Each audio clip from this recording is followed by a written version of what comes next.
पर थे। भाद्रपद मास की शुक्ल पक्ष की श्रवण नक्षत्र वाली द्वादशी थी।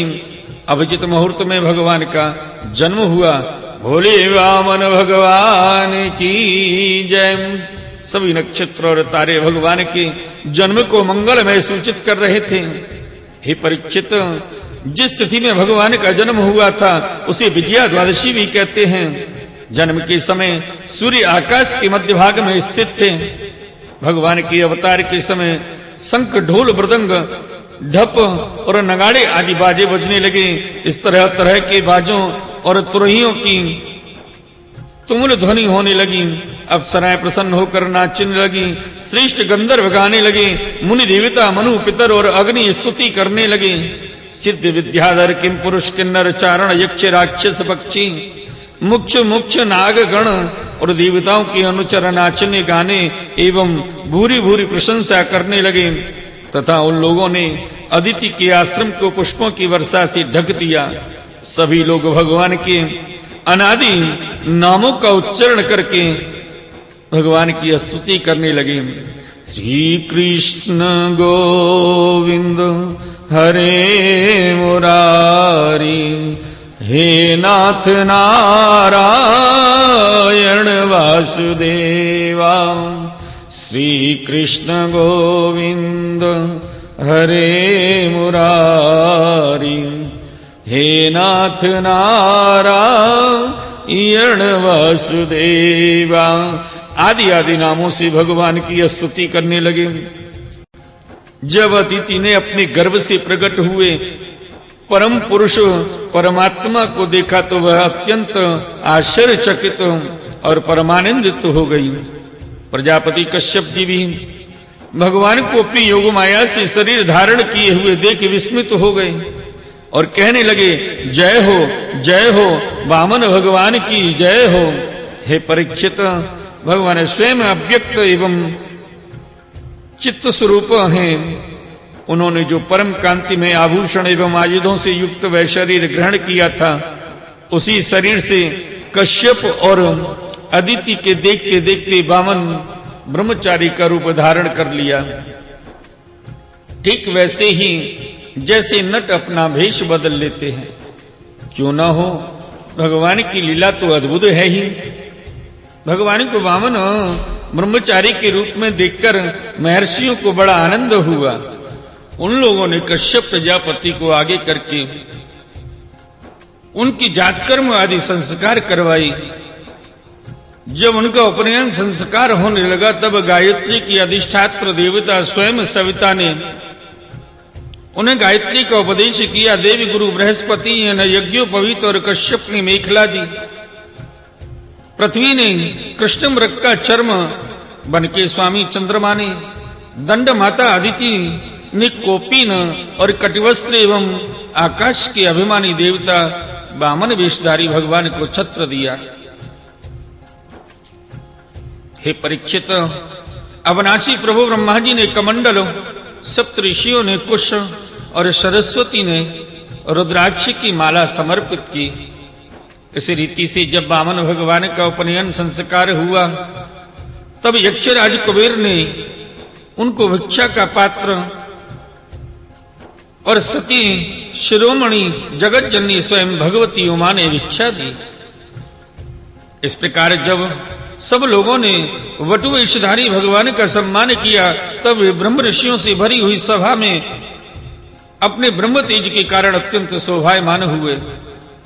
इसके बाद भगवान ने स्थापित और प्रज्वलित अग्नि का कुशों से परिसमूहन और परिस्तरण करके पूजा की और समधाओं से हवन किया। हे परीक्षित, उसी समय भगवान ने सुना कि सब प्रकार की सामग्रियों से संपन्न यशस्वी बलि भृगुवंशी ब्राह्मणों के आदेशानुसार बहुत से अश्वमेध यज्ञ कर रहे हैं। तब उन्होंने वहां के लिए यात्रा की। भगवान समस्त शक्तियों से युक्त हैं। उनके चलने के समय उनकी भार से पृथ्वी पग पग पर झुकने लगी। नर्मदा नदी के उत्तर तट पर भृगुकच्छ नाम का एक बड़ा सुंदर स्थान है। वहीं बलि की भृगुवंशी ऋतिध्वज श्रेष्ठ यज्ञ का अनुष्ठान करा रहे थे। उन लोगों ने दूर से ही वामन भगवान को देख लिया तो उन्हें ऐसा जान पड़ा मानो साक्षात सूर्य देव का उदय हो रहा हो। हे परीक्षित, वामन भगवान के तेज से ऋतिद्वय यजमान और सदस्य सब के सब निस्तेज हो गए। वे लोग सोचने लगे कि कहीं यज्ञ देखने के लिए सूर्य, अग्नि अथवा सनत कुमार तो नहीं आ रहे हैं। भृगु के पुत्र शुक्राचार्य आदि अपने शिष्यों के साथ इसी प्रकार अनेकों कल्पनाएं कर रहे थे। उसी समय हाथ में छत्रदंड और जल से भरा कमंडल लिए हुए वामन भगवान ने अश्वमेध यज्ञ के मंडप में प्रवेश किया। वे कमर में मूछ की मेखला और गले में यज्ञोपवीत धारण किए हुए थे। बगल में मृग चर्म था और सिर पर जटा थी। इसी प्रकार मौनी ब्राह्मण के वेश में अपनी माया से ब्रह्मचारी बने हुए भगवान ने जब उनके यज्ञ मंडप में प्रवेश किया तब भृगुवंशी ब्राह्मण उन्हें देखकर अपने शिष्यों के साथ उनके तेज से प्रभावित एवं निष्प्रह हो गए। वे सब के सब अग्नियों के साथ उठ गए और उन्होंने वामन भगवान का स्वागत सत्कार किया। भगवान के लघु रूप के अनुरूप सारे अंग छोटे छोटे बड़े ही मनोरम एवं दर्शनीय थे। उन्हें देखकर बलि को बड़ा आनंद हुआ और उन्होंने वामन भगवान को एक उत्तम आसन दिया। फिर स्वागत वाणी से उनका अभिनंदन करके पांव पखारे और संग रहित महापुरुषों को भी अत्यंत मनोहर लगने वाले वामन भगवान की पूजा की। भगवान की चरण कमलों का धोवन परम मंगलमय है। उससे जीवों के सारे ताप पाप धुल जाते हैं।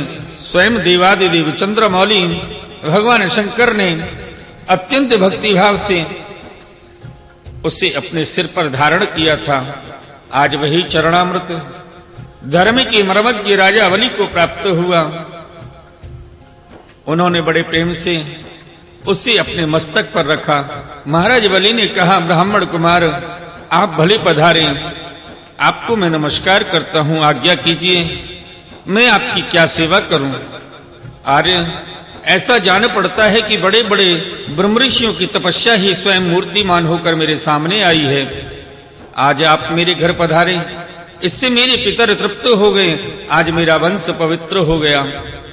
आज मेरा यह यज्ञ सफल हो गया। ब्राह्मण कुमार, आपके पांव पखारने से मेरे पाप धुल गए और विधि पूर्वक यज्ञ करने से, अग्नि में आहुति डालने से जो फल मिलता वे अनायास ही मिल गया।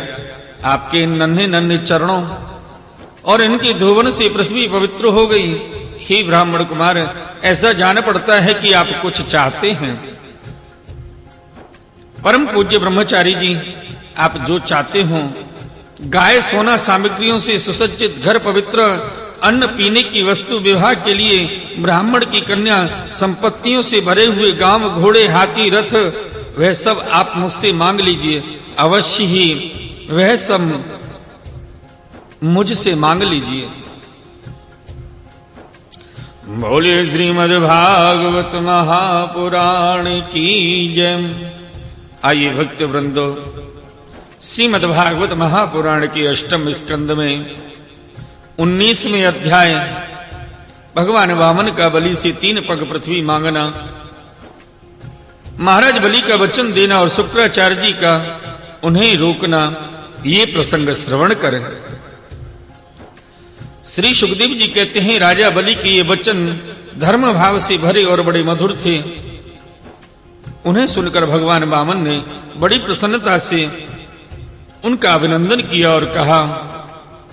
वामन भगवान बोले, हे राजन, आपने जो कुछ कहा वह आपकी कुल परंपरा के अनुरूप धर्म भाव से परिपूर्ण यश को बढ़ाने वाला और अत्यंत मधुर है।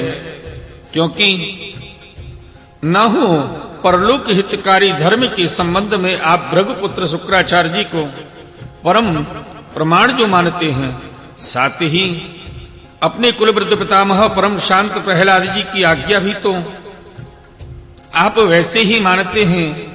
आपकी वंश परंपरा में कोई धैर्यहीन अथवा कृपण पुरुष कभी हुआ ही नहीं। ऐसा भी कोई नहीं हुआ जिसने ब्राह्मणों को कभी दान न दिया हो। अथवा जो एक बार किसी को कुछ देने की प्रतिज्ञा करके बाद में मुकर गया हो, दान के अवसर पर याचकों की याचना सुनकर और युद्ध के अवसर पर शत्रु के ललकारने पर उनकी ओर से मुंह मोड़ लेने वाला कायर आपके वंश में कोई भी नहीं हुआ, क्योंकि ना हो आपकी कुल परंपरा में प्रहलाद अपने निर्बल यश से वैसे ही शोभायमान होते हैं जैसे आकाश में चंद्रमा। आपके कुल में हिरणाक्ष जैसे वीर का जन्म हुआ था। वह वीर जब हाथ में गदा लेकर अकेला ही दिग्विजय के लिए निकला, तब सारी पृथ्वी में घूमने पर भी उसे अपनी जोड़ का कोई वीर ना मिला। जब विष्णु भगवान जल में पृथ्वी का उद्धार कर रहे थे, तब वह उनके सामने आया और बड़ी कठिनाई से उन्होंने उस पर विजय प्राप्ति की, परंतु उसके बहुत बाद भी उन्हें बार बार हिरणाक्ष की शक्ति और बल का